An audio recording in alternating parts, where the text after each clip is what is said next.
अंगणवाडी सेविकेवरील कारवाई अखेर मागे घेण्यात आली। अंगणवाडी सेविका देवयानी पारधींचं निलंबन अखेर मागे घेतलंय। देवयानी पारधींनी उघड केलेला होता तो म्हणजे पोषण आहाराचा निकृष्ट दर्जा।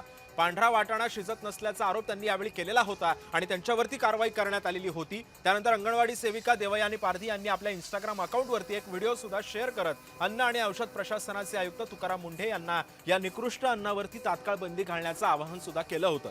देवयानी पारधी यांनी एक त्यांच्या इंस्टाग्राम अकाउंटवरती हा व्हिडिओ टाकल्यानंतर संबंधित अधिकाऱ्यांनी त्यांच्यावरती निलंबनाची कारवाई सुद्धा केलेली होती। हे लापशी आणि उसळ खाण्यास नकोच म्हणतात, एकदम असं खायला कंटाळा करतात।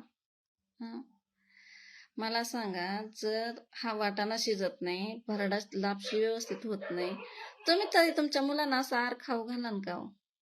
तर आम्ही रोज मुलांना असा आहार खाऊ घालतोय। आता त्यात आमचं पण नाही विलाज आहे, पण म्हणजे ते मला असं खूप सारखं मुलांना असं ते खाऊ घालायचं, असं कुठं तरी ते मनाला असं खूप खटकायचं। नाही, हे कुठं तरी थांबलं पाहिजे। मला शासनाला एकच विनंती आहे की जो तुम्ही आम्हाला फेडरेशनचा आहार देताय ना, तो थोडा द्या, पण चांगल्या प्रतीचा द्या, चांगल्या दर्जाचा द्या। असा हा निकृष्ट दर्जाचा माल नका देऊ आमच्या मुलांना। आज मी चुकीचं नसताना आज तुम्ही मला कामावरून काढण्याचं नोटीस काढताय। आज तुम्हाला प्रामाणिक अंगणवाडी सेविका नाही तर खोटं काम करणारी सेविका पाहिजे। आज मी माझ्या अंगणवाडीतल्या मुलांना जीव ओतून काम करते, जीव ओतून।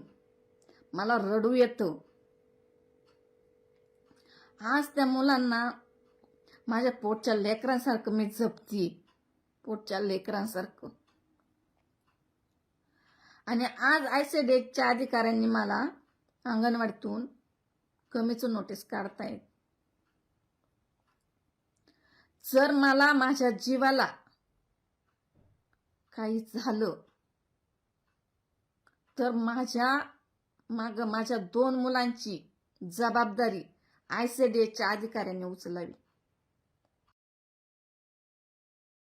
नाही, तिने जर वस्तुस्थिती मांडली असेल, तिने योग्य पद्धतीनं सरकारकडे आपल्या मुलांच्या आरोग्याच्या दृष्टीने काही चुकीचं होत असेल त्या दृष्टीने मांडलं असेल तर तशा अंगणवाडी सेविकावर कुठली कारवाई करणे योग्य नाही। परंतु कुठल्या विषयावर कारवाई झाली आहे बघावं लागेल, त्याच विषयाला धरून नाही का, कारण विषय वेगळे असतात आणि विषय वेगळे सांगितले जातात। त्या अंगणवाडी सेविकेनी जर खरंच त्या ठिकाणी तिथल्या चुकीच्या पद्धतीनं जे काही तिथे जे काही आपलं मध्यान्ह भोजन असेल किंवा जो काही फूड आपण पुरवतो त्यात काही गडबड झाली असेल तर नक्की मी सुद्धा लक्ष टाकेल। आणि या सगळ्या संदर्भामध्ये अधिक माहिती जाणून घ्यात माझे सहकारी अमोल दरेकर सध्या आपल्या सोबत आहेत। अमोल, ज्या विद्यार्थ्यांच्या पोषण आहाराची जबाबदारी ही सर्वस्वी सरकारची असते आणि त्याच निकृष्ट कामाचा जर अंगणवाडी सेविकांनी जर पर्दाफाश केलेला असेल तर त्यांना प्रोत्साहन देण्याऐवजी किंवा त्या कामामध्ये झालेल्या त्रुटी निस्तारण्यासाठी सरकारनं प्रयत्न करावेत की त्यांचं निलंबन करावं। अखेर जरी सरकारला शहाणपण आल्यानंतर सुद्धा प्रशासनानं त्यांचं निलंबन मागे घेतलं असेल तरी सुद्धा याला जबाबदार कोण आहे? या संबंधित अधिकाऱ्यांवरती कारवाई होणार आहे का?